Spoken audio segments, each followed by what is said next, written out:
ആ അമ്മ പറഞ്ഞത് കേട്ടിട്ട് നിങ്ങൾക്ക് തമാശയായി തോന്നിയോ?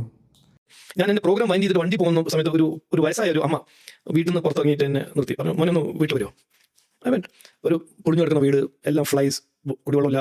പക്ഷേ Xi gave me with great affection ഒരു ഹോട്ട് ഗ്ലാസ് ഓഫ് ഹോർലിക്സ്. എന്ന് പറയും, മോനെ ഞാൻ 2 സൈഡ് കേൾക്കുന്നു മോനെ പറഞ്ഞത്, ഞാൻ വോട്ട് തരാൻ തയ്യാറാണ്, ഞാൻ എല്ലാവരും പറയുന്നത് വോട്ട് തരണം, പക്ഷേ ഞങ്ങൾ പള്ളി ഒന്ന് കത്തിയത്, നിങ്ങൾ ആൾക്കാരോട് പറഞ്ഞു പള്ളി ഒന്ന് കത്തിയത്. അപ്പോൾ നമ്മൾ ആരാ നിങ്ങളോട് പറഞ്ഞു നിങ്ങൾ പള്ളി കത്തിയെന്ന്? അപ്പോൾ ഞങ്ങളുടെ പള്ളികൾ പൊളിക്കരുത് എന്ന അമ്മ പറഞ്ഞത് ഇന്ത്യയുടെ ചരിത്രത്തിൽ നടന്ന നീതികേടുകൾ കണ്ടിട്ടാണ്. 1992 ബാബറി മസ്ജിദ് തകർക്കുമ്പോൾ നിങ്ങളുടെ നേതാക്കൾ എവിടെയായിരുന്നു? കാശിയിലും മധുരയിലും നിങ്ങൾ അടുത്ത പദ്ധതികൾ തയ്യാറാക്കുമ്പോൾ, ഉത്തരാഖണ്ഡിലും ഡൽഹിയിലും നിങ്ങളുടെ ബുൾഡോസറുകൾ പള്ളികൾക്ക് മുകളിലേക്ക് പോകുമ്പോൾ ആ പാവങ്ങൾ പേടിക്കാതെ പിന്നെ എന്ത് ചെയ്യും? മെഹ്റൗളിയിലെ 600 വർഷം പഴക്കമുള്ള അങ്കുജി പള്ളി അർദ്ധരാത്രി ആരും അറിയാതെ നിങ്ങൾ പൊളിച്ചു നീക്കിയില്ലേ? വികസനത്തെക്കുറിച്ച് നിങ്ങൾ പറയുമ്പോഴും ആ അമ്മയുടെ ഉള്ളിലെ ഭയം നിങ്ങളുടെ പ്രത്യയശാസ്ത്രം ഉണ്ടാക്കിയെടുത്തതാണ്. ആ പ്രത്യയശാസ്ത്രം മാറാത്തിടത്തോളം കാലം ആ ഭയം മാറില്ല.